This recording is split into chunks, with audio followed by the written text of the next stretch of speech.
Buenas noches. Mi nombre es Patricia Álvarez y he sido invitada a moderar este conversatorio que tiene como objetivo analizar las situaciones de violencia que sufren las mujeres en general y la forma particular en que esta violencia afecta a quienes ejercen una representación política formal. Esperamos que sea un espacio que nos permita, a la salida, plantearnos más preguntas y conocer los desafíos a los que nos enfrentamos. Queremos agradecer a nuestras participantes. Vamos a escuchar en primer lugar a la diputada Patricia Chávez Noé, enseguida a Noelia Gómez, que es investigadora especialista en asuntos de género, y finalmente a Natasha Loaiza, que es socióloga también especialista en temas de género y desarrollo humano. Muchas gracias. Vamos a brindar el tiempo establecido para las intervenciones. Me voy a permitir interrumpirles un poquito, hacerles una seña cuando sea el tiempo de terminar, y una vez que hayamos escuchado las tres intervenciones, vamos a dar lugar a las preguntas o las inquietudes de todos ustedes que nos acompañan muy gentilmente. Muchas gracias por su asistencia. Vamos a escuchar ahora a la diputada Patricia Chávez Noé, pidiéndole siempre que se presente un poco y nos introduzca la experiencia que ella ha tenido en el tema que nos ocupa hoy.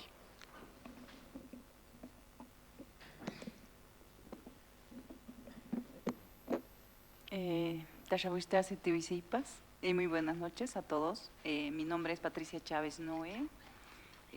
Soy diputada de la Circunscripción Especial de los Pueblos Indígenas del Departamento de Cochabamba, actualmente representando a los pueblos indígenas del Yuracaré.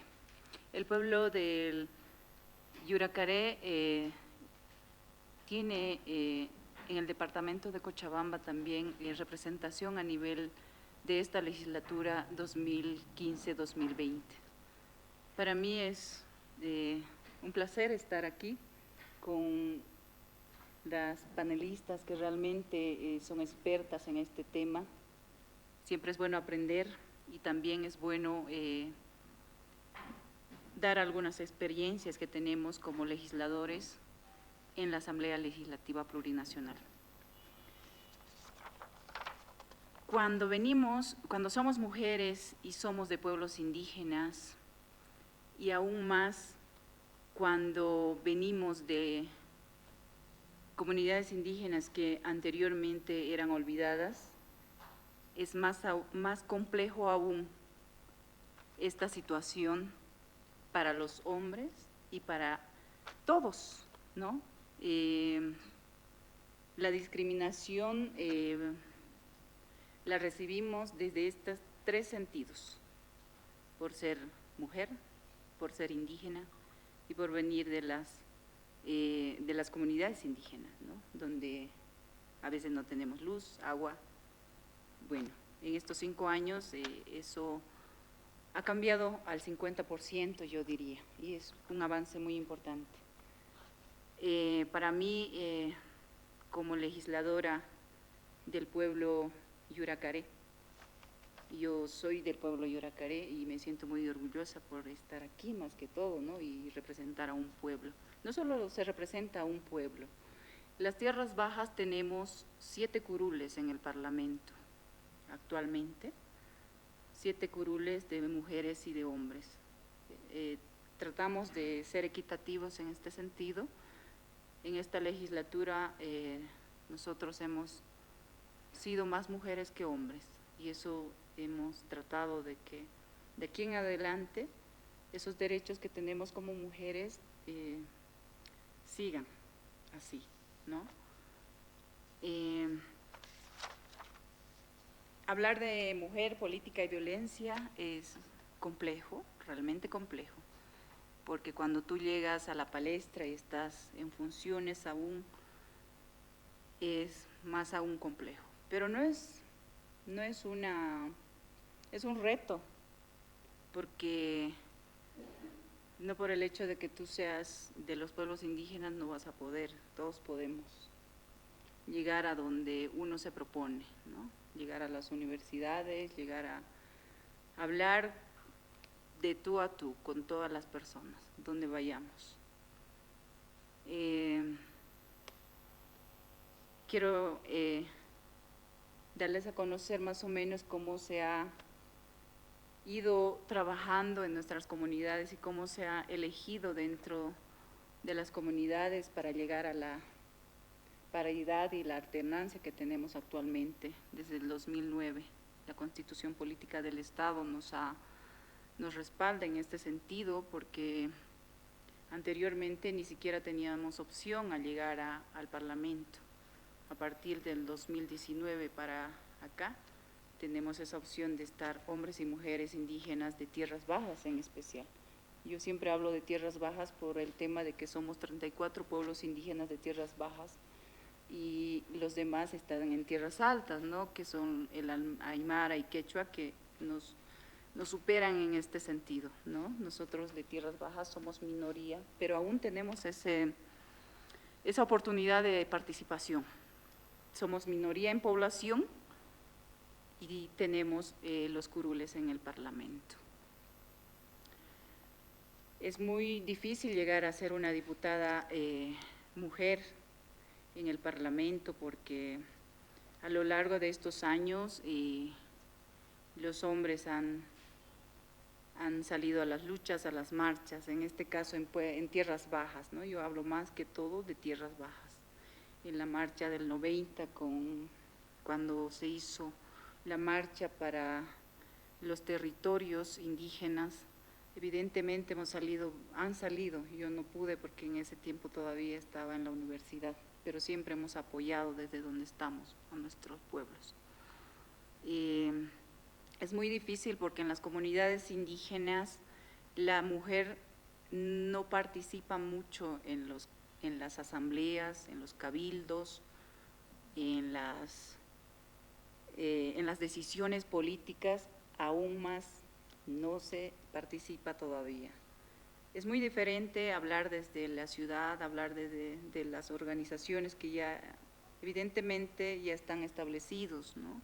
Ya han dado un salto muy grande en estos tiempos, pero en pueblos indígenas de tierras bajas aún seguimos en un proceso muy chiquito que esperemos de aquí a 10, a 20 años tengamos mujeres líderes, mujeres emprendedoras, mujeres profesionales que luchen por sus derechos, luchen por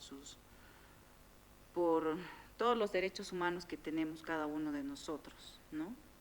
Es lamentable decir, por ejemplo, yo les doy un ejemplo, en el pueblo Yuracaré somos a más de 10.000 personas ahí y actualmente solo tenemos una profesional y soy yo en este caso y hay hombres y los hombres también se están superando en este sentido, ¿no? Porque tenemos 4 médicos del pueblo Yuracaré que han egresado en Cuba y actualmente están en las comunidades. Es un reto muy importante que tenemos que no solo mostrar, sino que tal vez decirles que las mujeres podemos, ¿no? Y ese ejemplo que nosotros brindemos desde aquí a nuestros pueblos es una luz para todos los niños y niñas que vienen tras de nosotros, porque si nosotros no abrimos el camino para seguir adelante, yo creo que nuestras comunidades indígenas de tierras bajas en este caso, seguimos siendo vulnerables en el sentido de la educación, ¿no? Porque anteriormente no teníamos educación hasta salir bachiller, solamente teníamos hasta 5º grado, 8º grado. Y gracias a las iglesias evangélicas o católicas hemos salido adelante. Y eso es una suerte, no es un derecho, ¿no? Y lamentablemente esas cuestiones pequeñas que todavía tenemos que ir avanzando poco a poco. En el tema político, viendo estas tres perspectivas de mujer, indígena y tener algunos aspectos de vulnerabilidad aún en las comunidades indígenas, en la Asamblea Legislativa Plurinacional hemos tratado de resaltar, ¿no? Porque solamente somos 7 titulares y mujeres también, cada uno a veces cada uno por su lado y a veces tratando de unirnos entre nosotras para tener proyectos, hacer gestiones y llevar adelante a nuestras comunidades indígenas. Yo creo que las cifras de violencia política que sufren actualmente en las asambleas legislativas, en los municipios, en las gobernaciones, es lo mismo, porque no solamente en la Asamblea Legislativa, le doy un ejemplo, nosotros tenemos comisiones, comités en cada legislatura.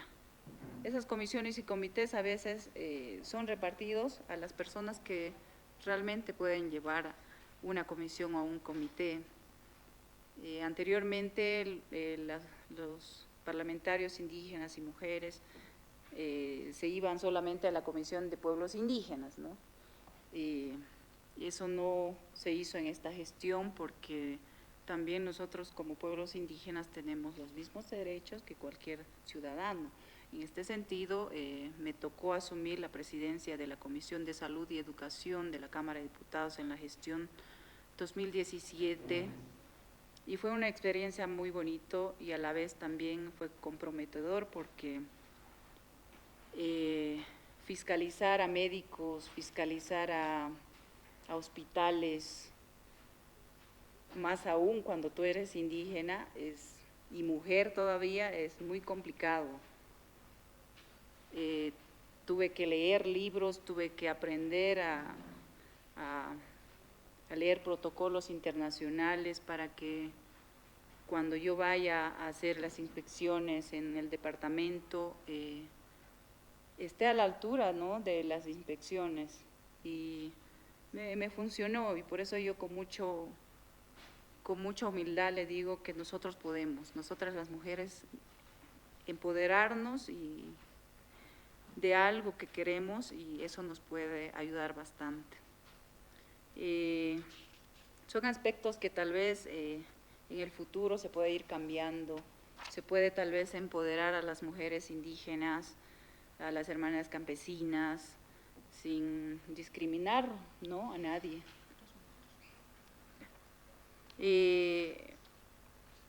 Bueno, eso yo quería un poquito explicarles de manera breve, tal vez podríamos hablar todo el día para explicar muchos aspectos que tal vez van al tema de mujer, política y violencia. Actualmente todas las mujeres no tenemos todavía la libertad, tenemos esa restricción de hacer nuestro trabajo, no solamente en nuestras comunidades indígenas, también en nuestro entorno, ¿no?, donde trabajemos, pero estamos ahí, ¿no?, luchando por el día a día para que salgamos dignamente representando a nuestras organizaciones, a nuestro pueblo. El color político no nos diferencia al ser una mujer o a ser indígena y con unidad vamos a salir adelante. Muchas gracias.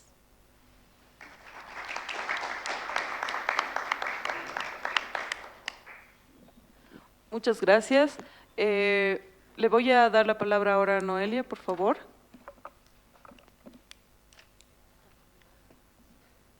Tienes que apagarlo. Tienes que apagarlo.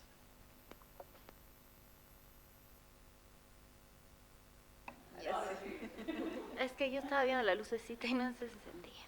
No me critiquen. Buenas noches a todas y todos. Saludo especial a quienes me están acompañando ahora, a Natasha y a la diputada Patricia, y un especial agradecimiento a la diputada por darse un tiempo por venir a compartir con nosotros lo que ha sido su experiencia como legisladora. Creo que siempre es muy valioso escuchar estos testimonios que nos aterrizan también en cómo percibimos lo que está sucediendo en nuestro país. Justamente el año 2015, cuando se instalaba la primera Asamblea Legislativa Plurinacional Paritaria en Bolivia, junto con ONU Mujeres y el Centro de Investigaciones Sociales de la Vicepresidencia, empezamos una investigación enfocada en analizar cuáles iban a ser estas nuevas dinámicas dentro de la Asamblea y cómo se iba a vivir este tema de la paridad dentro, ¿no? Y evidentemente la paridad ha significado un avance muy importante en términos de la construcción de la democracia paritaria intercultural en el país, que es un reto y un desafío que tenemos todos y todas las bolivianas desde 2009.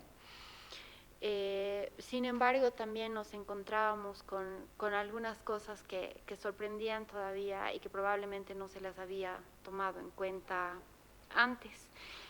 Por supuesto, una de las primeras comprobaciones, más que hallazgos, ha sido la diversidad de mujeres que componían ese 50%, ¿no?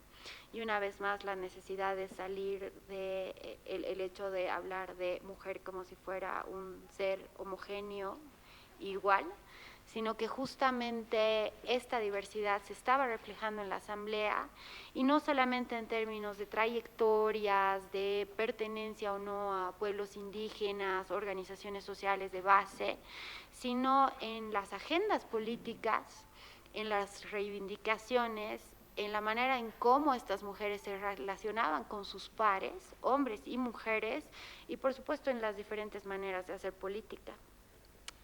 En 2016, mediados de 2016, cuando estábamos terminando el trabajo de campo, nos encontrábamos con una asamblea que en términos de la participación política efectiva de las mujeres tenía características como que, sí, bueno, evidentemente había un empoderamiento de las mujeres como sujeto político, pero en general las asambleístas vivían situaciones de subalternidad que no son ajenas a todas las mujeres bolivianas, ¿no? Estar más atenta con tus opiniones, con cómo comunicas las cosas y qué tipo de acciones tomas para no generar rumores que puedan poner en duda tus capacidades, tu racionalidad, qué haces con tus hijos, cómo manejas esos temas, calculas tu vestimenta para quedar bien, pero no quedara como muy mojigata o como muy extravagante. Es decir, todas estas cosas que vivimos diariamente las mujeres, pues estas mujeres asambleístas las vivían, ¿no? Y es justamente en este cumplir con su deber ser como mujeres y en demostrar que realmente eran capaces, que de verdad merecían estar ahí, es que se cuestionaba y se transformaba muy poco al modelo patriarcal y colonial que las estaba subalternizando. También encontramos que las mujeres convivían entre ellas en un juego de amiga adversaria, ¿no? Adversaria cuando se trata de la ideología, de la fidelidad al partido, a la bancada, pero también amiga que salta cualquier color político cuando se tratan de los temas de las mujeres, ¿no? Y es temas de seguridad, de cómo te cuidas cuando sales de noche, de quién te cuida a los hijos, de quién se ocupa de tu familia, etcétera, ¿no? Y es en estos espacios donde veíamos que realmente se tejían relaciones en las mujeres, pero que lastimosamente no se reflejaban en el actuar político y en la agenda política misma dentro de la Asamblea. Por otro lado, por supuesto, la gran tensión que se ha generado en la institución por este ingreso masivo de mujeres, además, como les decía, con perfiles tan diversos y que producía ciertas segmentaciones dentro asociadas a la maternidad, a la diversidad, a las capacidades con las que las mujeres llegaban a ser asambleístas.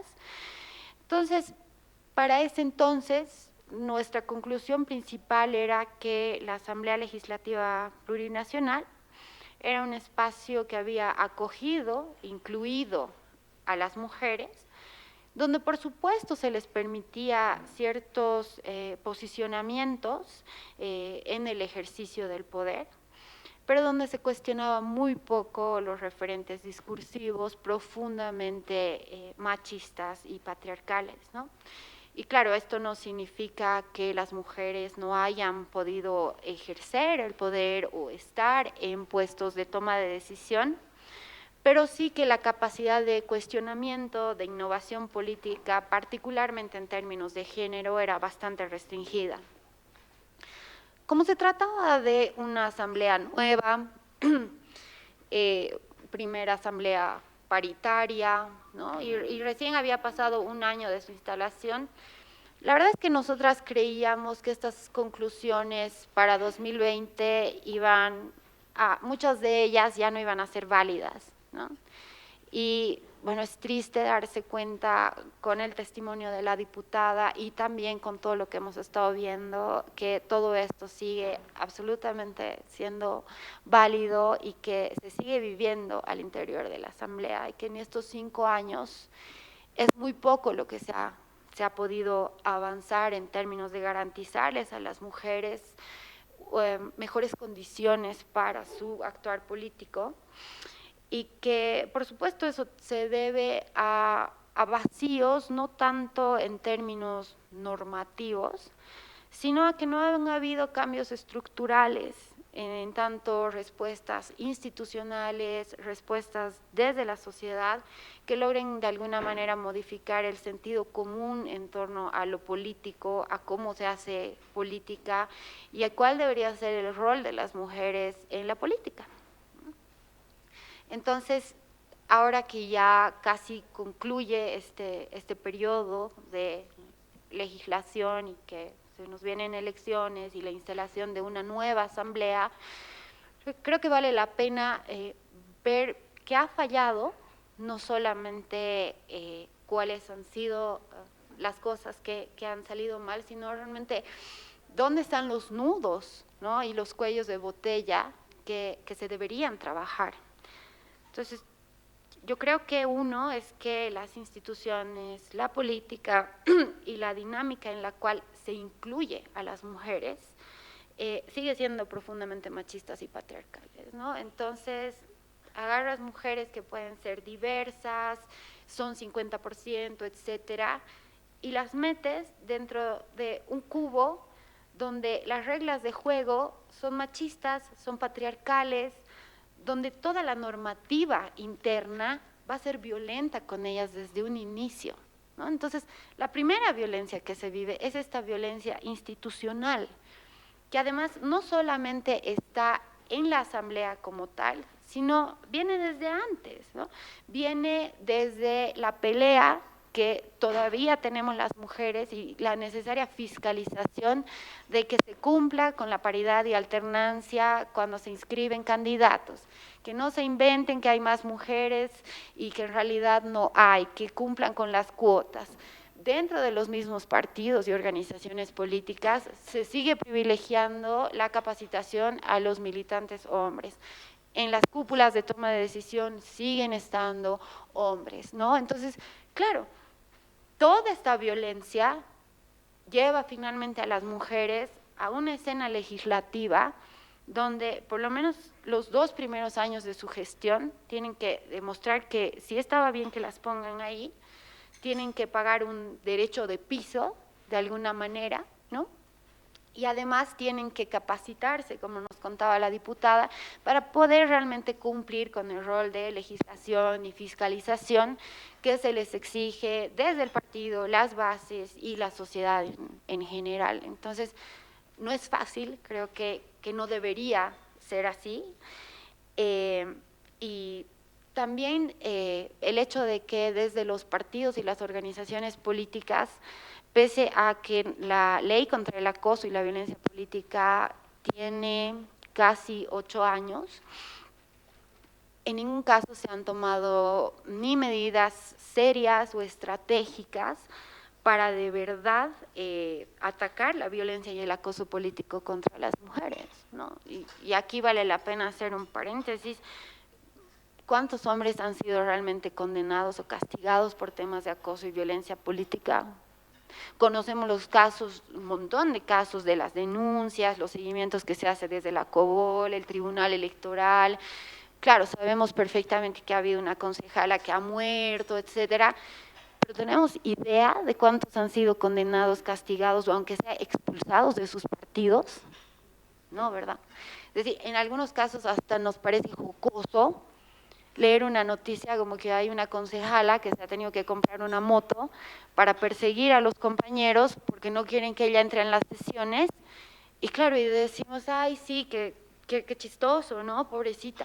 Sin darnos cuenta que el sistema político está expulsando a las mujeres, está expulsando a grandes mujeres con grandes perfiles que podrían aportar mucho, pero que finalmente en algunos casos ceden ante la violencia y no tienen esta fuerza como para continuarla peleando, ¿no? Entonces, claro, luego piensas y dices, ¿y con qué legitimidad, con qué capacidades llegan las mujeres a los ámbitos legislativos? ¿Y cómo podrían cumplir a cabalidad con su rol de legislatura en este contexto, ¿no? Y claro, volvemos a encontrarnos con esta división de lo público y lo privado, porque en este caso toma dos aspectos, ¿no?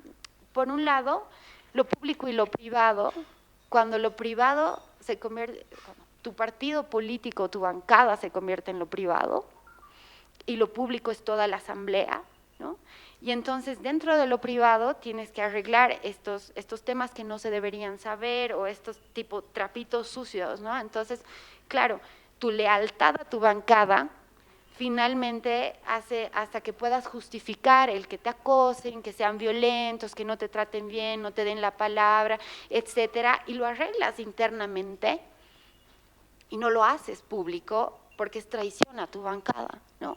Entonces, sigue habiendo esa división pública-privada que se refleja en esto y también, obviamente, la división público-privado de cómo hacen las mujeres para tener en paralelo una familia buena, hijos bien criados, un hogar limpio, estable, un marido, una pareja que no se queje, etcétera, pero también legislar bien y todo esto, ¿no? Que son temas que no se han resuelto.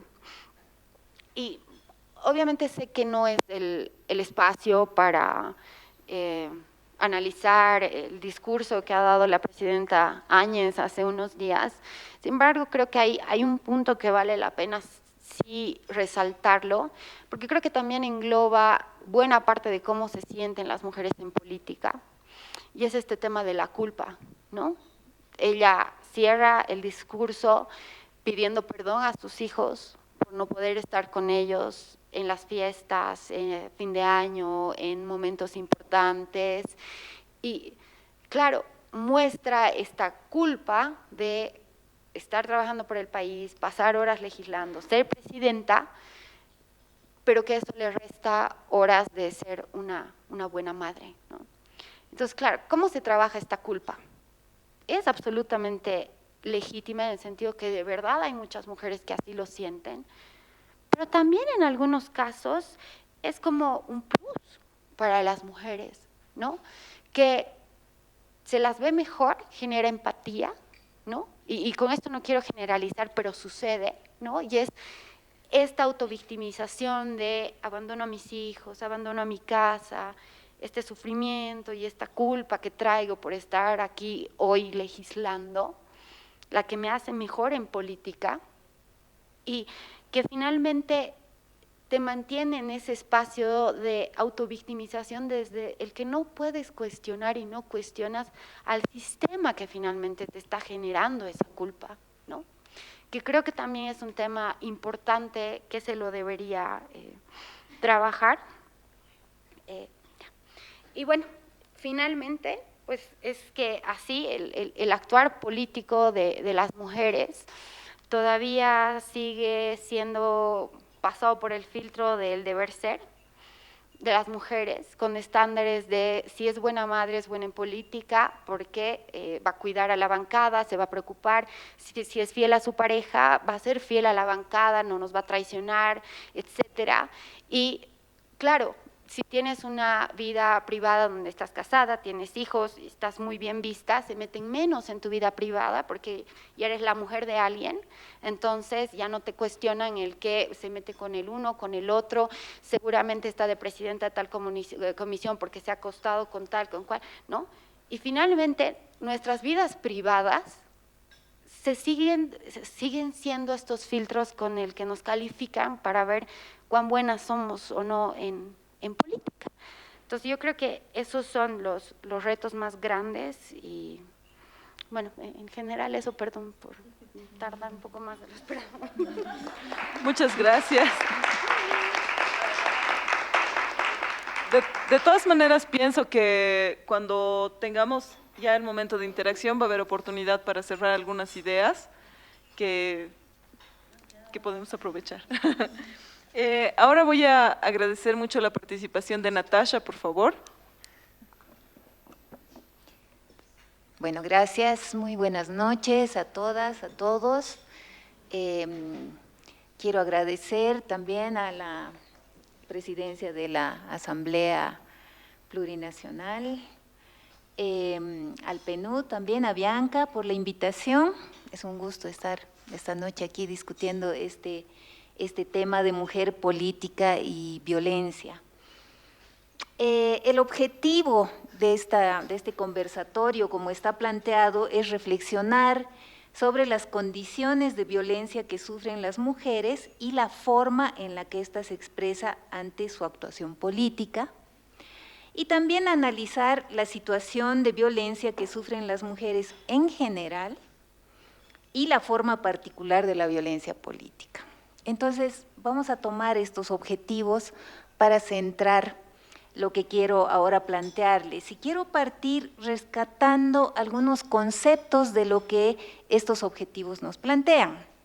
Nos plantean un concepto de paridad, nos plantean un concepto de violencia, de mujeres políticas, de violencia política, también de pacificación y de electoralización, así como está planteado la propuesta de este conversatorio. Y yo quiero retomar todos estos conceptos, pero quiero centrarme un poquito en estos dos últimos que son pacificación y electoralización. Y les voy a explicar por qué. Porque creo que es muy importante cuando discutimos estos temas de participación política, de violencia política contra las mujeres, contextualizar esta problemática. Porque eso le da dimensiones, ejes, que son muy importantes considerar en los análisis. Y claramente, y bueno, no es necesario siquiera decirlo, en Bolivia estamos viviendo un contexto totalmente diferente, ¿sí?, a antes de octubre del 2019. Y por tanto, a partir de justamente tomar en cuenta estos conceptos, la pregunta que surge es cómo relacionamos estos conceptos de paridad, de violencia política, de violencia en general, de pacificación, electoralización, ¿cómo los relacionamos entre sí? O hablamos de cada uno así un poco aisladamente, y esa creo que no es mucho la perspectiva, por lo menos no es la perspectiva que quiero compartir con ustedes esta noche. Y por tanto, a partir de esta reflexión, quiero proponerles un enfoque para trabajar estos temas.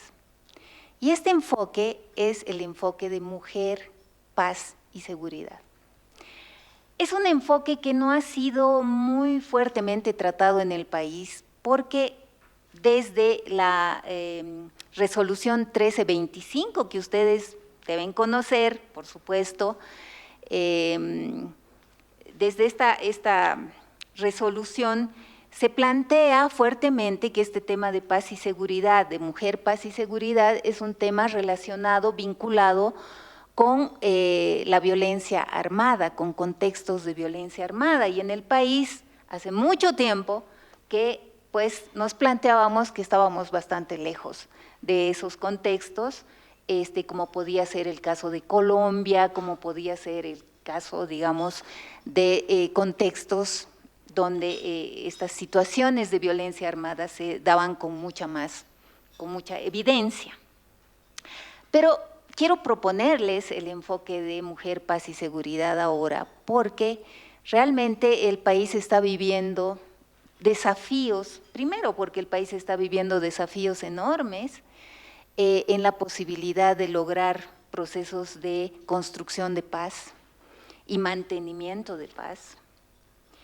En segundo lugar, porque parto del supuesto, y un poco basándome en lo que nos enseña el análisis prospectivo, de que cuando queremos mirar el futuro no es necesario tener una bola de cristal, sino ver los elementos y las variables y los factores que están jugando en el momento presente.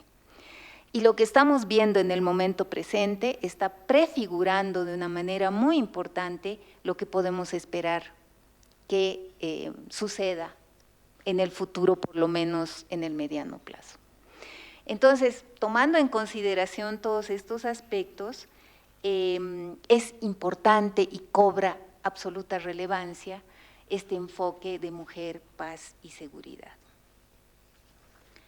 Bien, no obstante, es, digamos, bastante fácil hablar de mujer, paz y seguridad un poco retóricamente y explicar de qué se trata. Es importante explicar de qué se trata y voy a muy brevemente pasar a eso, pero quiero sobre todo enfocarme en algunos análisis empíricos para hablar de variables, de indicadores de mujer, paz y seguridad que nos puedan dar elementos para reflexionar y analizar los desafíos y las posibles, sí, básicamente los posibles desafíos, porque respuestas, no soy capaz de dar respuestas concretas en este momento, pero sí plantear preguntas y plantear desafíos.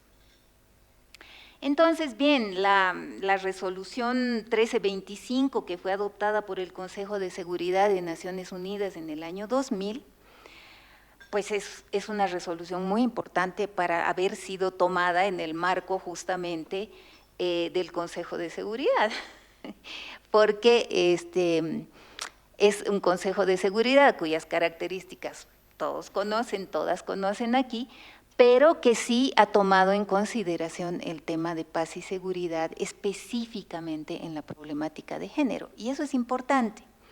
Y no es casual porque tiene mucho que ver con todo lo que las mujeres en general hemos venido avanzando en términos de derechos, desde la Plataforma de Acción de Beijing, CEDAW, y bueno, esta resolución está fuertemente basada en esos procesos de defensa de los derechos de las mujeres. Esta resolución se refiere principalmente a la mujer en situaciones de conflicto armado, pero no solamente, como veremos más adelante. Y se refiere al rol fundamental que las mujeres no solamente deberían, en términos de derechos, jugar en los procesos de construcción de paz, sino el rol crucial, absolutamente crucial que juegan las mujeres en estos procesos de construcción y de mantenimiento de paz. Dicho eso, quiero pasar a contarles un poquito y compartir con ustedes lo que es la construcción de un índice de paz y seguridad que ha sido realizado por la Universidad de Georgetown y por un centro de paz y seguridad en Oslo, en Noruega. Y estas dos instancias han realizado una investigación y la construcción de un índice de paz y seguridad. Y es bien interesante revisar cómo se ha construido este índice, entre otras cosas porque Bolivia es parte de este índice. y cuáles han sido las variables que se han tomado en consideración para la construcción de este índice. A partir de esto vamos a tratar de responder algunas preguntas de cómo el tema de paz y seguridad tiene que ver con las condiciones de violencia que sufren las mujeres en general y en particular en la política. Y vamos a tratar también, nos vamos a preguntar qué tiene que ver todo este enfoque de paz y seguridad con los procesos eleccionarios y dentro de ellos la participación política paritaria de las mujeres. Bien, entonces, entrando a revisar este índice, les voy a contar que toma en cuenta 3 dimensiones para su análisis, y estas dimensiones son la inclusión, la justicia y la seguridad. Dentro de inclusión toma en cuenta elementos variables que tienen que ver con lo económico, con lo social y con lo político, con la inclusión económica, más específicamente, con la inclusión social y con la inclusión política de las mujeres. En justicia tiene que ver con todo el marco normativo, las leyes formales, pero también las discriminaciones informales que sufrimos las mujeres. Y en el pilar de seguridad tiene que ver con un nivel individual de seguridad relacionado con la violencia, en este caso la violencia que podríamos llamar doméstica, intrafamiliar, más específicamente la violencia perpetrada por parejas íntimas, parejas o exparejas íntimas, uy, me falta un poquito. Y la seguridad que tiene que ver también con temas de seguridad ciudadana y con la dimensión de lo que se llama la violencia, aquí en este índice, la violencia organizada, que es aquella violencia que se ejerce por parte del Estado contra la sociedad civil o por entre estados, etc. Bien, voy a pasar porque si no, no voy a acabar en mi tiempo. Quería mostrarles un cuadro con algunos resultados, pero lastimosamente ha fallado la parte tecnológica. Pero sí quisiera contarles que Bolivia, por ejemplo, en este índice, ocupa el lugar 54. No está mal un lugar 54 entre 167 países. El peor, digamos, rankeado en este índice de paz y seguridad es Yemen, y he querido recoger un poco qué indicadores están mostrando este último lugar de 167, y también algunos países que están un poquito mejor rankeados que Bolivia, por ejemplo, Ecuador y Costa Rica. Y también he analizado un poquito la situación de Chile y Venezuela. No les voy a poder contar todo esto lastimosamente, tal vez después en las preguntas, pero una cuestión que sale y que realmente llama la atención respecto al caso de Bolivia es la tasa o el porcentaje de violencia en general en el país, que es muchísimo más alta de todos estos países que he mencionado. En el caso de Yemen, que es el último, como les decía, hay 2 factores que juegan de una manera importante, que son la violencia intrafamiliar y la violencia organizada, que tiene un altísimo índice de muertes ocasionadas por conflictos, digamos, armados, en una tasa de 100.000 habitantes. Bien, voy a ir un poquito a las conclusiones apurándome. Más allá de lo interesante de los datos de este índice, que el índice en sí mismo no es el objeto de discusión ahora, pero sí nos da elementos que me parece que son interesantes recuperar. Y entre esos elementos están las correlaciones que se hacen entre estas variables, estas que he mencionado. Hay muy fuertes correlaciones. Y mire, fíjense que se está analizando a 167 países y los datos de cada uno de estos elementos de 167 países, lo que da una base de información bastante fuerte como para extraer algunas conclusiones.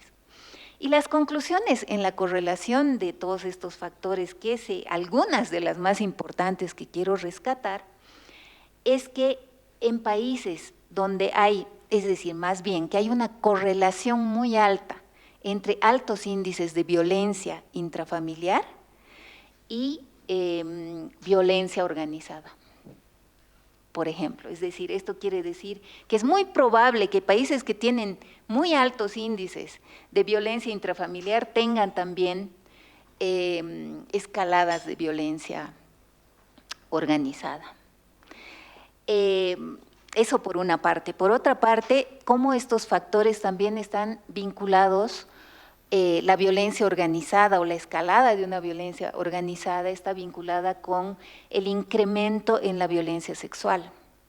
Y esto tiene que ver mucho con el hecho de que las fuerzas armadas, las fuerzas del orden, las fuerzas policiales, etcétera, pues está comprobadamente que inciden en situaciones de abuso sexual.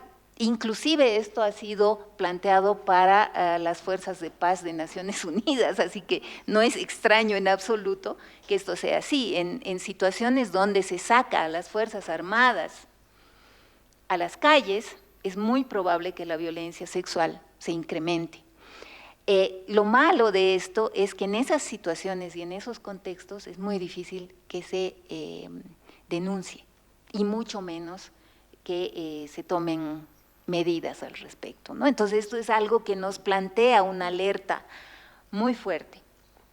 Y por otro lado, una tercera conclusión de esta correlación es que cuando hablamos de violencia política, en este tipo de contextos, es importante que salgamos un poco solo de la idea de la violencia política que se perpetra en el ejercicio de la función pública, que por supuesto es muy importante, y el libro que ha mencionado Noelia es recomendable realmente para todo este público que está aquí, para todas ustedes, pero hay que salir un poquito más también a pensar en que esa violencia se exacerba de muchas otras maneras. Esa violencia política se exacerba de muchas otras maneras. Ya he mencionado el tema de la violencia sexual, pero también la violencia que se ejerce en las calles, en las movilizaciones, en las manifestaciones, que lo hemos vivido de una manera muy cruda y que además lo hemos vivido con un rostro de mujer muy poderoso. Y esto me lleva también a, entre paréntesis, plantear que las mujeres, estas mujeres que van a ser parte y deberían ser parte de la Asamblea Legislativa en el próximo año, son sujetos políticos que han estado en las calles de una manera muy fuerte y que sin embargo a momentos y en ciertas coyunturas se plantea que son mujeres, una identidad que puede ser planteada solamente como patrimonio cultural, ¿no? Quitándoles todo su fuerte impronta de sujeto político. Entonces, bueno, eso. En conclusión, todo esto para decir que al final la participación política de las mujeres, la paridad en las elecciones, no es un tema solamente de derechos de las mujeres, es un tema crucial para lograr procesos de pacificación, procesos de mantención de paz. Entonces ya no estamos hablando solamente de mujeres que deben ocupar esos espacios y de alternancia, todo eso es fundamental, pero es crucial si queremos pensar en procesos de pacificación en el país. Eso por ahora.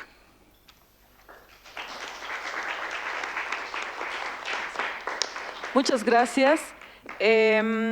Quisiera recordarles a las compañeras y compañeros que recién han llegado que nos encontramos, hemos escuchado a la diputada Patricia Chávez Noé, diputada de Circunscripción Especial de Cochabamba, representante del pueblo Yuracaré, también a Noelia Gómez, investigadora especialista en temas de género, y Natasha Loaiza, que es socióloga especialista en temas de género y desarrollo humano. Queremos agradecerles y ahora abriremos un momento de 5 preguntitas. Vamos a pedirles que sean preguntas breves o comentarios breves, también para dar lugar a que haya una respuesta por parte de nuestros panelistas, siempre recomendando que al empezar su intervención se presenten y si pertenecen a algún colectivo también puedan mencionarlo para que la conversación sea más fluida y para que nos conozcamos. ¿Sí? No sé si hay alguien que quiera empezar.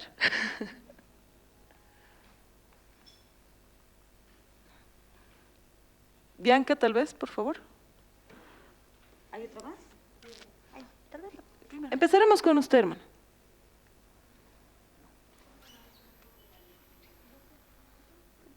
Ese. Ahora no.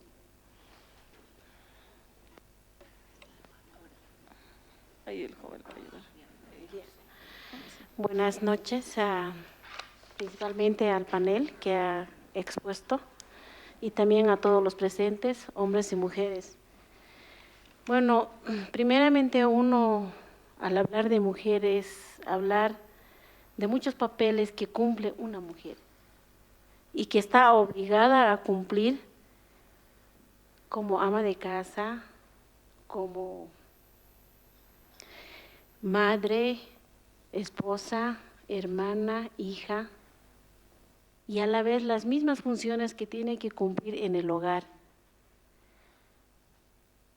He escuchado aquí hablar mucho de, principalmente funcionarias, las mujeres que han tenido la capacidad, la posibilidad de llegar a ser diputadas, senadoras, concejalas, alcaldesas, pero en ningún momento he escuchado hablar de una mujer dirigente, de esta mujer que es ad honorem, que tiene que tener la capacidad de dividir su vida con la familia, con la casa, las funciones de la casa, el trabajo, y de parte tener en la carga, en la espalda, ya sea como dirigente de junta vecinal, como dirigente de padre de familia, gremial o cualquier función que pueda ocupar. La que le habla ha sido 5 años presidenta de su urbanización. Hoy estoy como presidenta del Tribunal de Honor de la FEJUVE El Alto. Mi nombre es Angélica Torres. Y nosotros, aquellas mujeres que hemos pasado por la dirigencia, que vuelvo a repetir, es ad honorem, tenemos que empezar a pelear desde la casa, porque no tenemos la comprensión necesaria, primeramente de la familia, porque siempre te van a cuestionar el hecho de hacer gestión por una zona. Tienes que ir a diferentes reuniones, inviertes el tiempo, nadie te reconoce, tienes que ir a luchar por tu grupo, por esas personas que te han elegido, porque han visto tu capacidad. Segundo, tiene que luchar con sus codirigentes, con los mismos presidentes que están ahí. Desgraciadamente existe mucho machismo y machismo también de las propias mujeres. Mujeres, pues, ¿qué va a poder? Un hombre tenemos que llevar a ese cargo. Y empezamos a pelear desde ahí. Cuando subimos cada vez escalón por escalón, porque a las mujeres nos cuesta subir. No es fácil, no nos han regalado. Hemos ido a arrancar el puesto que nosotros estamos ocupando. Y llegamos a sufrir agresiones de los propios hombres, insultos, discriminación. Existe la ley 243, que es violencia, acoso político, pero desgraciadamente se limita más a las que están en función, funcionarias. Pero no hay ninguna ley que protege a aquella mujer que está en una vida de dirigencia. La que le habla ha sufrido mucha violencia desde que ha entrado como presidenta de Junta de Vecinos en los ampliados de presidentes que se lleva en cada distrito de la Ciudad del Alto. A veces nos creen que solamente por el hecho de ser mujer tenemos que ser un simple adorno. Y no es así. A veces, la mayor parte de las mujeres tenemos un sentimiento de protección a la familia, de querer el bien y ver la seguridad. En mi zona ha ocurrido un hecho de que se ha pescado un ladrón en la zona.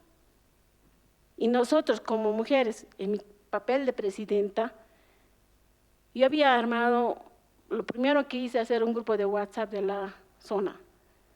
En el lugar donde yo vivo mayormente son personas que no han terminado, pues no son todos profesionales. Buena cantidad ha salido bachiller, pero las mujeres no. Solamente unos cuantos han llegado a ese nivel. No sabían manejar el WhatsApp, entonces hemos utilizado a los niños, jóvenes que sí saben. De esa manera nosotros nos hemos organizado, pero a veces la turba, cuando se empiezan a enojar la gente, no es caso de frenarlos. Pero uno cuando está en la cabeza tiene que saber pensar, si va a llegar a la violencia, ¿quién va a ir adentro? La cabeza, aunque no haya cometido ningún hecho.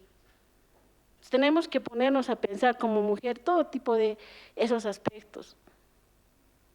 El hecho de llegar a ser ejecutiva de mi distrito, pelear también ahí con los demás ejecutivos, que la mayoría varones, es muy difícil. Cuando llegamos a las agresiones, vamos a la policía y queremos quejar, decir, esta persona nos ha agredido, ándate con la ley 348, pero es doméstico, solamente es un problema intrafamiliar. Entonces con la ley 243, eso es para funcionar, ¿es funcionaria? No, entonces ándate por la vía civil, por la vía pública. O sea, no hay protección para la mujer que está haciendo vida dirigencial, eso es lo lamentable.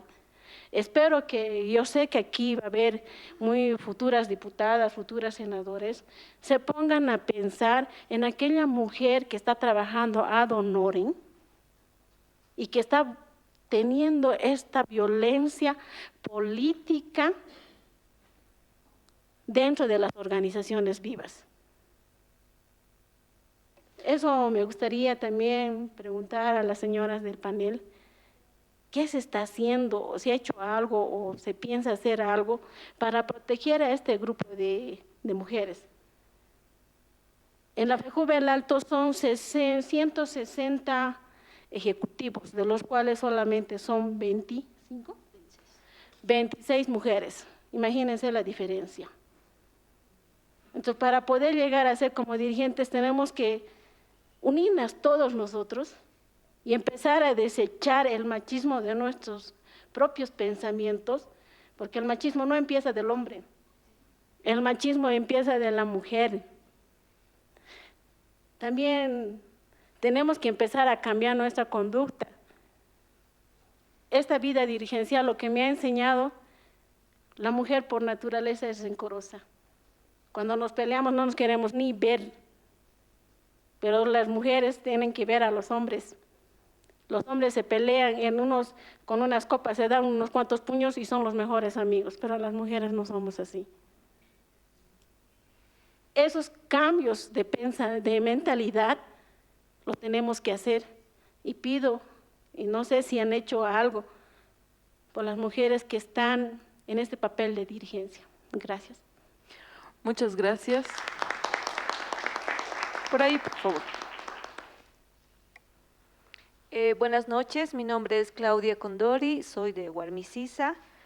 Me gustaría comentar sobre todo este tema del estereotipo de supermadre que involucra en el área privado y público, en el sentido de que tienes que ser ama de casa, esposa, madre dedicada, y de la misma forma ejercer dentro del Estado, ¿no? Y este tema de la victimización que decían, ¿no? El sentido de la culpa que es muy fuerte dentro de las mujeres. Y pues a mí me gustaría, no sé, yo buscaba alternativas como el tema de la educación, incorporarlo al sistema de educación, pero ¿cómo hacemos cuando las instituciones del Estado, todas sus instituciones son sumamente patriarcales, no hay cambios estructurales, como bien lo decían, simplemente se limitan a impresiones, ¿no?, de leyes simplemente, y se duerme ahí. Me parece que es uno de los temas pendientes que aún no hemos saldado y no estamos trabajando, ¿no? Si bien ha habido conquistas, como en el sentido de las leyes que se han ido promulgando, pero en realidad no se ha llegado a una práctica real. Y pues el tema de la socialización sí tarda bastante, pero llegar a la conciencia también es bastante duro. Por otro lado, el tema de la justicia, ¿no?, ligado a este tema, hemos visto que el día de hoy, bueno, vi por las redes de que es el tema de la manada en Santa Cruz ha sido impune. Nuevamente salen, ¿no?, estas personas que agreden a las mujeres. Entonces, aquí es una institución, la justicia, que está en tela de juicio, que es parte de un Estado que está violentando a las mujeres, un Estado sumamente patriarcal, ¿no? Y por otro lado, dejamos de que nosotras a las mujeres nos cosifiquen, ¿no?, nos tomen como objetos, en el sentido de que está en todo momento en las imágenes un estereotipo de deber ser mujer, ¿no?, de llegar a ser esa mujer que se llama de norteamericana o europea, donde tus estereotipos de cuerpo, de consumo, tienen que ser tiene márgenes, ¿no? Entonces, en ese sentido también ese tema se va multiplicando y se va socializando incluso por las mismas mujeres, ¿no?, que al educar a nuestras hijas e hijos vamos reproduciendo este tema. Entonces, mi pregunta es, ¿cómo salimos de todo esto, ¿no? ¿Cómo vamos avanzando? ¿Cómo es que vamos atacando estos temas? Y si tiene que ser a partir de la educación, ¿cómo nos enfrentamos a una educación que es sumamente patriarcal? Porque dentro de la educación también tenemos a la religión, que desde ahí nos agarran y nos culpabilizan de todo, ¿no? Entonces, en nuestra sociedad hemos visto que las mujeres solo tienen dos caminos, ¿no? O eres puta o eres santa, y no hay más salida. Yo pienso que esto tenemos que ir cuestionando todo el tiempo, y pues cada una de nosotras, desde donde nos encontremos, desde ya sea que vayamos a asumir como autoridades en las instituciones, en las organizaciones sociales, tenemos que ir avanzando y combatiendo. Sé que es muy difícil, pero pienso que el tema de que si vamos organizadas y avanzamos dentro de los partidos sobre todo y dentro de las organizaciones sindicales, vamos a ir dando pasos muy importantes. Muchas mujeres en el camino se han cansado y decían, ¿para qué meterse ya si las mujeres tenemos mejores cosas que hacer? Recuerdo estas frases de una dirigente muy importante de una central agraria en una comunidad. Entonces ya su mirada era distinta, porque ella ya se había cansado de tanto, de tanto luchar y este recorrido, y a veces se sentía bastante sola. Entonces pienso que hay que seguir avanzando y luchando y pues dando pasos pequeños, pero grandes a la vez, porque vamos a hacer nosotras este cambio, ¿no? Entonces es importante, me parece, este tema de seguir avanzando y luchando. Muchas gracias. Bianca, tal vez. Voy a retomar algo de lo que acaba de decir Claudia, viendo un poco también lo que comentaste, ¿no?, de Noelia, sobre el tema de cómo hay ciertos elementos, si quieres, estereotipos de las mujeres que funcionan muy bien electoralmente. Es decir, pero al mismo tiempo yo me cuestiono si podemos salir de eso. Es decir, finalmente o sea, si estás en una campaña electoral y tienes que sacar todas tus armas para ganar, o sea, ¿por qué no vas a ser la madre sacrificada? O sea, ¿por qué no vas a ser la noble que se sacrifica por todo? Entonces, pues, son herramientas que finalmente están ahí en la retórica en torno a las mujeres, y que sería ingenuo no usarlas en la escena política, ¿no? Sería ingenuo pensar que no son con un alto potencial electoral. De hecho, si tú, así pensándolo en términos muy de marketing, y que es la forma en que ahorita estamos en esa escena, ¿no? Ese es el momento, digamos, ¿no? Claro, si yo vengo de una organización social, efectivamente hay unas luchas muy importantes, pero si yo saco eso además como campaña y genero un personaje a partir de eso, eso también es la política, ¿no?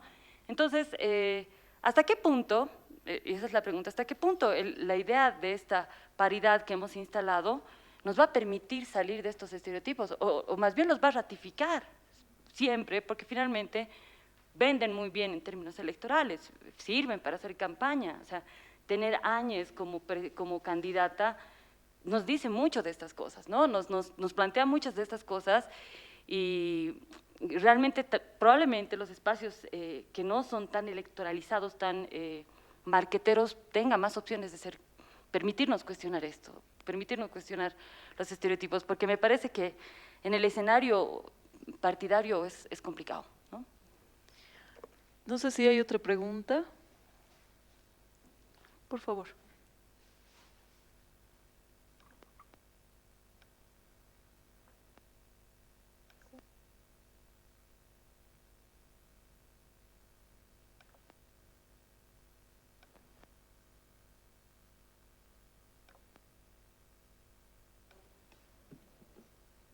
Hola. Sí. Muy buenas noches, hermanos y hermanas. Agradecer a los panelistas, ¿no? Mi nombre es Hilda Vargas, yo soy proveniente de una provincia, como ven, digamos, soy cholita, joven. Yo veo en las áreas rurales muchos obstáculos como mujer del campo, ¿no? Porque aquí en las ciudades sí hay, digamos, estos tipos de charlas, empoderar a las mujeres, todo aquello, ¿no? Pero en las áreas rurales no.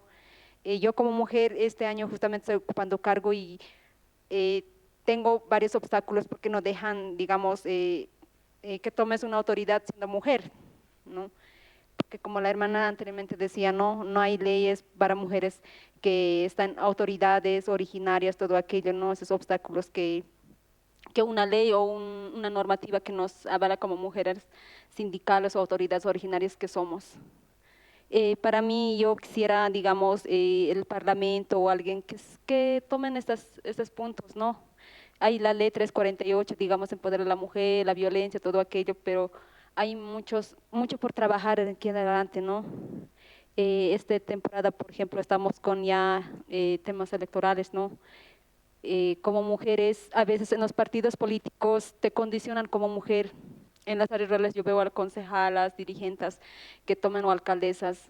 Simplemente estás al lado del partido, no a tu pueblo, porque el partido te condiciona, dices estas cosas, vas a hacer estas cosas, pero ¿qué de tu pueblo si tú has salido, digamos, representada a tu pueblo, a tu municipio, a tu circunscripción? Pero lamentablemente en el camino el partido político te condiciona ya. Y hay muchas cosas que te hacen pisar el palito, no sabes de las leyes y ya estás con proceso y hay esos obstáculos, ¿no? Es simplemente eso que quisiera compartirles. Muchas gracias. Por favor.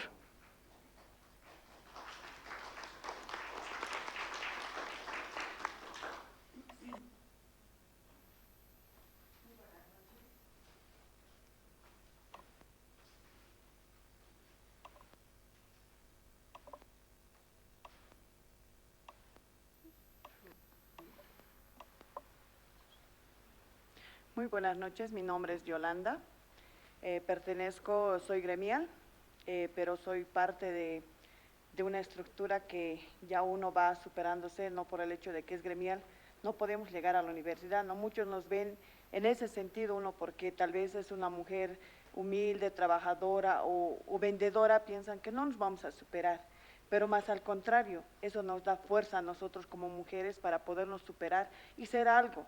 No por nosotros, más que todo por nuestros niños, uno.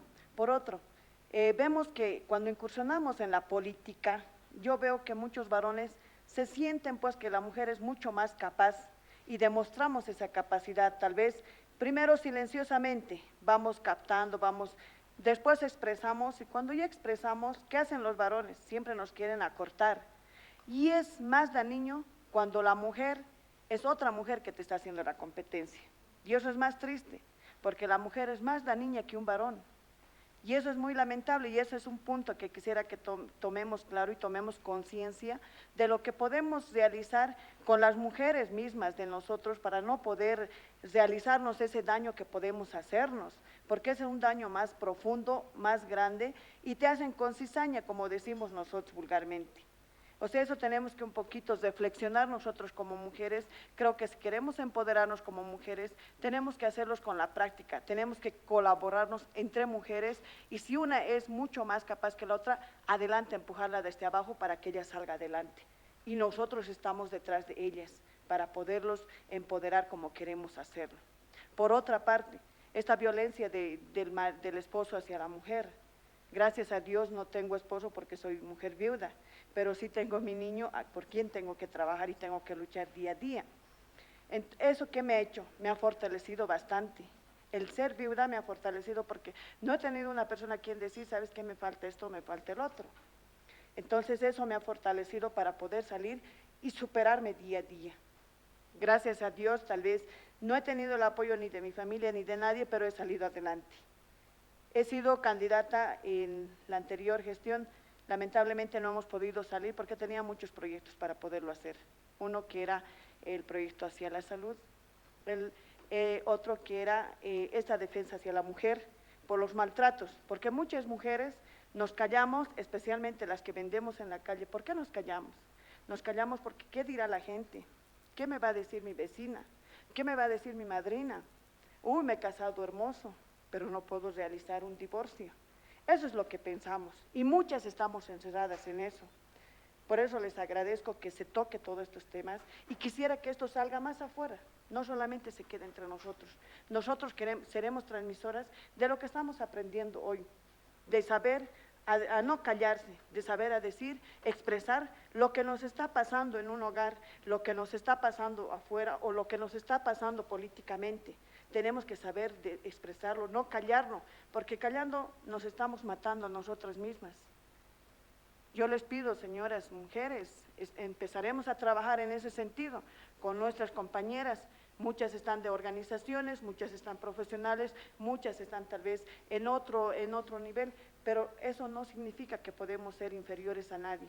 Eso significa más al contrario, trabajar de mano a mano, codo a codo con las mujeres y tratarlas de hacer reflexionar a las mujeres, de no callarse, porque ese callarse lleva a la violencia y esa violencia lleva a la muerte.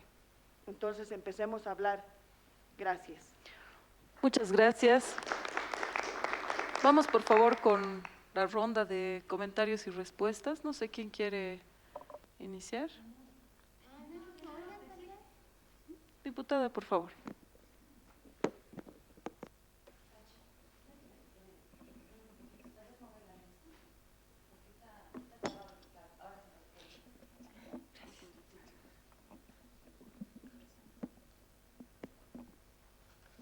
Es muy importante escuchar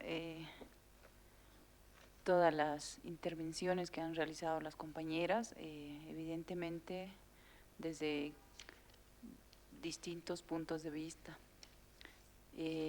Tal vez un poco responderle a la compañera con el tema de la mujer dirigente. En todos estos cinco años que nosotros estamos, en específico, yo hablo de mí, ¿no?, como parlamentaria, nos hemos abocado más al tema de pueblos indígenas, pero yo estoy segura, compañera, que todas las compañeras que representan ahorita a nivel de los departamentos y a nivel de sus circunscripciones, también deberían tomar en cuenta, pero a mí me gusta mucho la idea de que no solamente ustedes son dirigentes, todas, ¿no? Hemos sido alguna vez dirigentes y es bueno tomar esa iniciativa de que en algún momento se haga algo, ¿no? Se meta también en alguna ley, en alguna norma. Podemos empezar de algo pequeño para hacerlo realidad, ¿no? Yo creo que es muy importante eso porque realmente las dirigentes están sin poder tener una ley específica y eso yo creo que en este conversatorio como una conclusión va a ser muy importante. Gracias.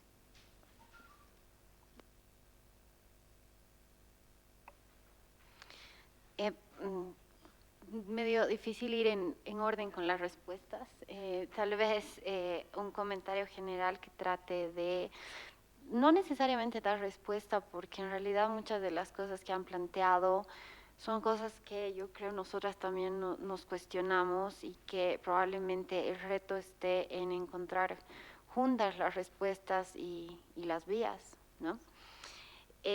Bueno, primero, evidentemente, ¿no? Se ha hablado, conozco poco sobre la situación de las mujeres dirigentes.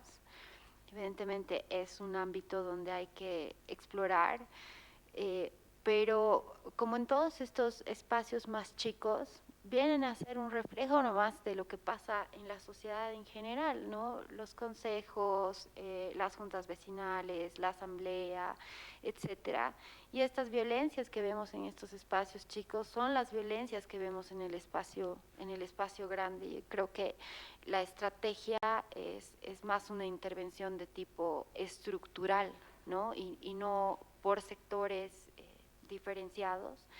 En ese sentido, y abordando el tema de los cambios estructurales, es un poco eso lo que se necesita en relación a lo que comentó Claudia. Es decir, no podemos acordarnos solo de las mujeres cuando las matan, las pegan, las acosan y entonces, uy, el titular y no sé cuántos feminicidios y ahora no, las mujeres, ¿qué hacemos? Y todos entramos en un pánico colectivo. Sin embargo, después seguimos basándonos en estereotipos, es un poco complicado generar alianzas y trabajar conjuntamente cuando entre nosotras mismas seguimos pensando que por naturaleza somos rencorosas, somos más malas, somos vengativas, que si peleamos entre nosotras es más difícil abuenarnos, ¿no? Como los hombres. Es decir, yo creo que si mantenemos esos estereotipos, va a ser difícil trabajar juntas, ¿no? Y mucho menos creer que el machismo parte o de las mujeres o de los hombres. Las primeras machistas son o pueden ser las mujeres. Yo creo que el machismo responde y parte de un sistema patriarcal que ni desde los hombres ni desde las mujeres hemos logrado trastocar y que cuestionamos poco en el día a día, ¿no? Entonces no se trata de decir quién es más machista que quién, sino qué hacemos con este machismo. En ese sentido también, según lo que decía Bianca, claro, es absolutamente legítimo utilizar estas herramientas y más bien agarrarse de estas cosas porque es un sistema que te está obligando a que tu fortaleza esté en eso, a que te vendes mejor, no porque has estudiado, has trabajado en tal lugar, eres capaz, etcétera, sino por cuán sacrificada eres, ¿no? Y por cuánto has sufrido en la vida, que finalmente es eso, ¿no? Parecería que las mujeres nos fortalecemos principalmente en las contingencias, mientras más sufrimos, más fuertes, y parece que más capaces y más aceptadas somos, ¿no? Entonces, más bien hay que preguntarse cuándo van a dejar de ser necesarias estas herramientas y cómo hacemos. Evidentemente, tener paridad en la asamblea no nos ha resuelto mucho hacia la equidad, hacia valorar a las mujeres, entonces, ¿por dónde vamos y qué caminos asumimos, ¿no? Y respecto a este tema de las leyes, yo no sé hasta qué punto deberíamos seguirnos enfocando en hacer más leyes, más normas y seguir creyendo en las leyes. Tenemos la 243, la 348, que no voy a desmerecer, pero en realidad se cumplen, hasta qué punto nos sirven, las conocemos. Entonces hacemos una ley más para que aquí ya dejen de ser violentos y especificamos mejor. Somos el país que tiene mayor cantidad de tipificaciones para la violencia, sin embargo no podemos resolver casos básicos de violencia intrafamiliar, de pareja, sexual, ¿no? Y ni qué decir de las otras violencias. Entonces, no sé si las respuestas vayan por el lado normativo, sino más bien de cómo hacemos que se cumplan estas leyes a cabalidad, que se les asignen presupuestos, que se asignen personas capacitadas, etcétera. Y último, ya para cerrar, y es en relación a lo que nos decía Natasha, que me parece bien interesante ver esta interrelación entre las violencias y demás, pero también me llama mucho la atención cómo la contingencia siempre hace que incremente la violencia contra las mujeres, ¿no? Es decir, mientras mayor violencia organizada haya de alguna manera, claro, incrementa la violencia contra las mujeres. Si hay más violencia y represión estatal, incrementa la violencia de las mujeres, pero no nos olvidemos también que muchas veces cuando es carnaval incrementa la violencia hacia las mujeres, en fiesta, gran poder y no sé qué, hay alcohol, incrementa la violencia hacia las mujeres. Entonces, vamos a encontrar intersecciones e interrelaciones en cada cosa que nos saque del statu quo y va a incrementar la violencia contra las mujeres. Yo creo que eso es lo que nos tiene que llamar la atención y eso es en lo que tenemos que trabajar, ¿no? Eso.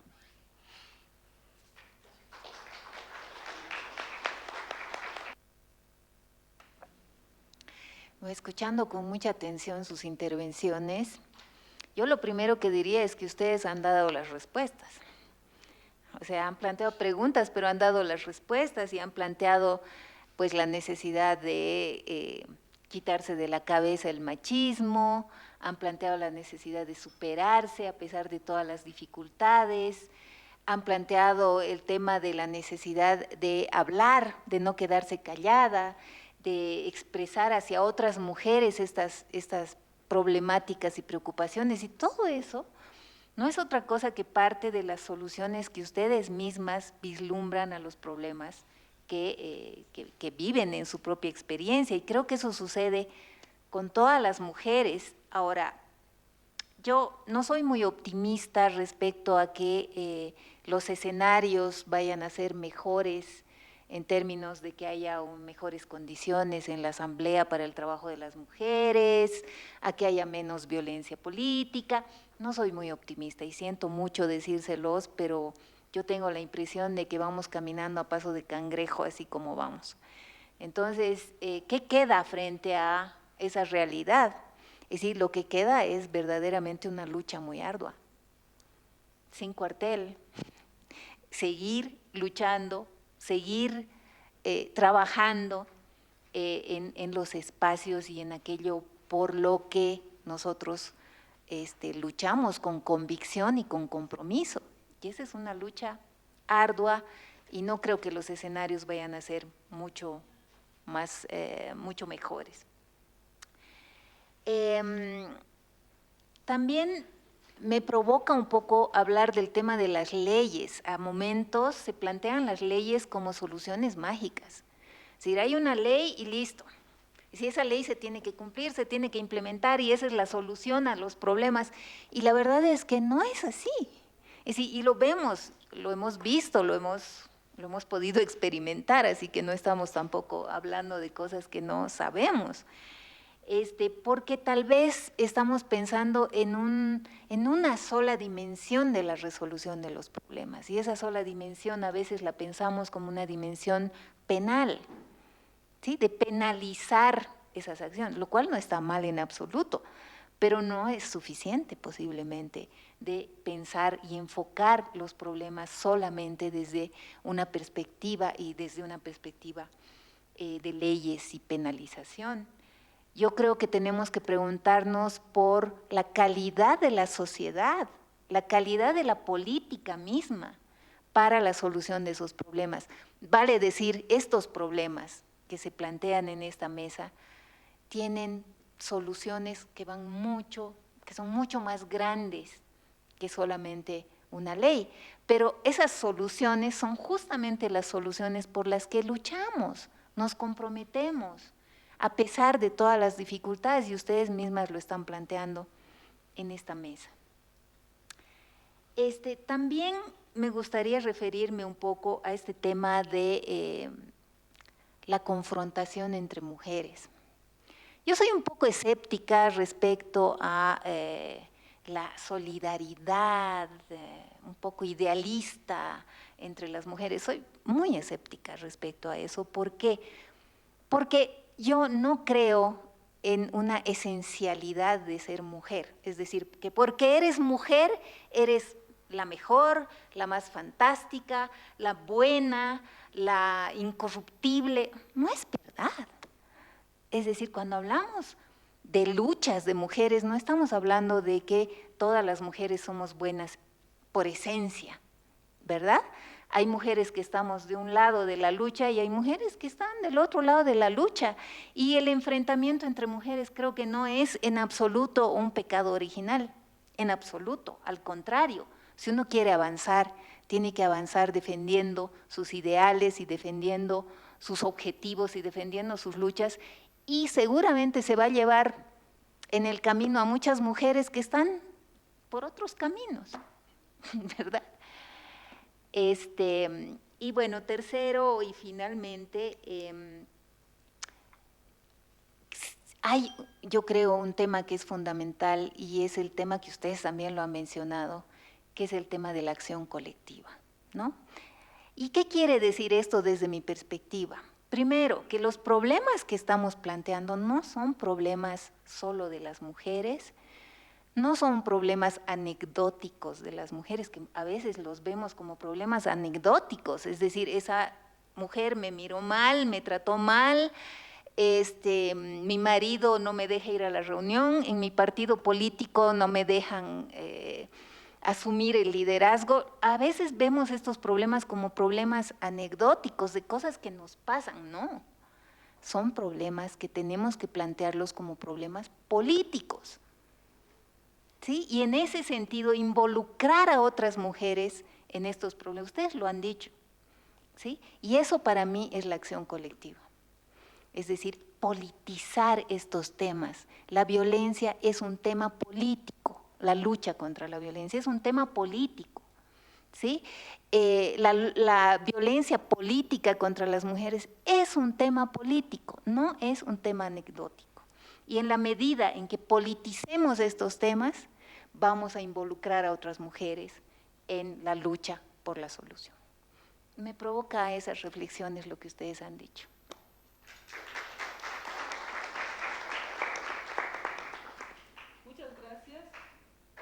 Ahora sí. Muchas gracias. Que quisiera, para cerrar, agradecer nuevamente el espacio que nos brinda la Asamblea Legislativa Plurinacional a través de la presidenta.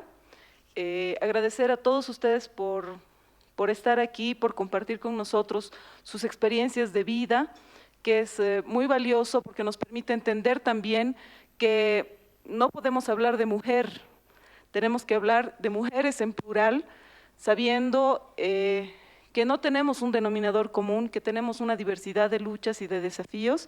Y quisiera agradecer también especialmente a nuestras tres panelistas que nos han mostrado desde su experiencia de vida y de su experiencia laboral cuáles son los desafíos que todavía tenemos, cuáles son los caminos que se pueden abrir y que espero sinceramente que nos hayan dejado con preguntas, ¿no? Preguntas que vamos a ir respondiendo en el futuro, colectiva e individualmente. Yo quisiera resaltar un par de puntos que me parece importante de esta noche. Primero, la cuestión del espacio público, ¿no? Porque lo político es un espacio público, ya no es el espacio doméstico, y está referido a una visibilidad dentro de cierto tipo de ejercicio de democracia a una escala particular, ¿no? Tenemos aquí líderes de comunidades, tenemos funcionarias que también han sido líderes, tenemos también dirigentes, ¿no? Tenemos madres que son líderes de hogar también, que tienen a su cargo la educación de los hijos. Entonces, toda esta multiplicidad de experiencias de vida, de experiencias de lucha por la equidad y por la justicia, están a todos los niveles de nuestra vida cotidiana como mujeres, ¿no? Y creo que eso hay que resaltarlo. También estamos hablando de un espacio público político cuando hablamos del ejercicio y la búsqueda de tomar decisiones, pero también de innovar en el escenario político democrático en el que estamos viviendo. Y finalmente, voy a retomar también un poco lo que decía Natasha, que el espacio público político no está referido ni está delimitado por la normativa que el país pueda tener, sino principalmente por cómo nosotros vamos a politizar nuestras cotidianidades, cómo desde nuestra experiencia y desde nuestro día a día, como mujeres y como hombres, vamos a dar pequeños pasos, pero significativos, para la equidad.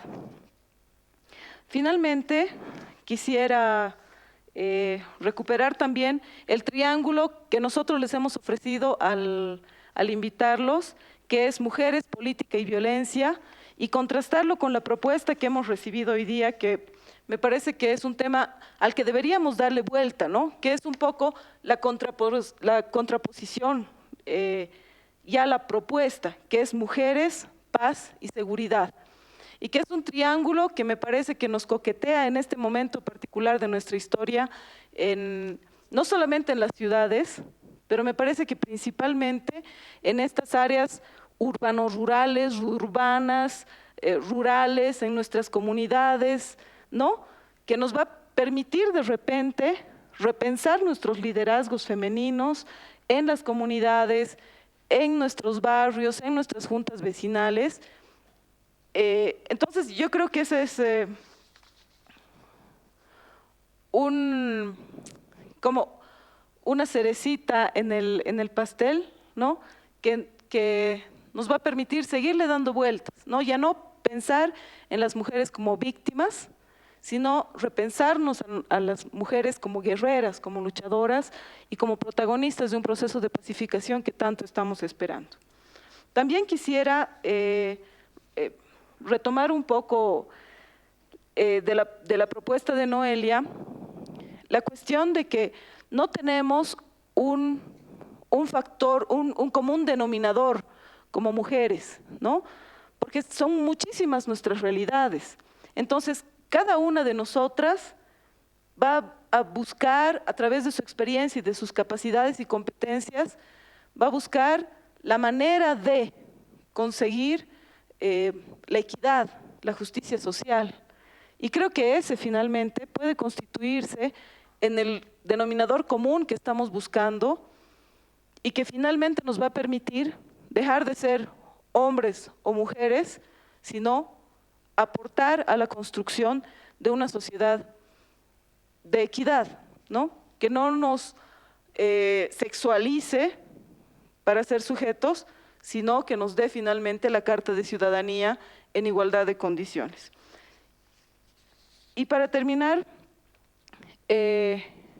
repensar un poco también la experiencia que nos estaba comentando la diputada, como mujer, como indígena, y me parece que es bien interesante como ella dice, no solamente soy mujer e indígena, sino que hay una condición porque vengo de una comunidad. Entonces, esta cuestión todavía binomial entre lo rural, lo urbano, la comunidad, ¿no? Que sigue dando vueltas en nuestra sociedad, aunque en la realidad, la ruralidad y lo urbano está desapareciendo.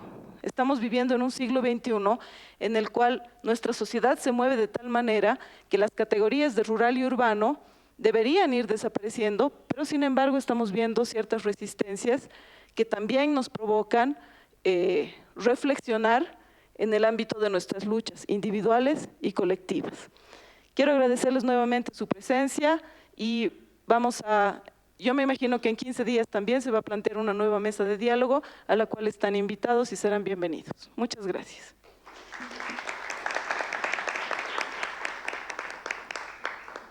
A nombre de la Presidencia de la Asamblea Legislativa Plurinacional, espero que hayan disfrutado del conversatorio Mujer, Política y Violencia. Muy buenas noches.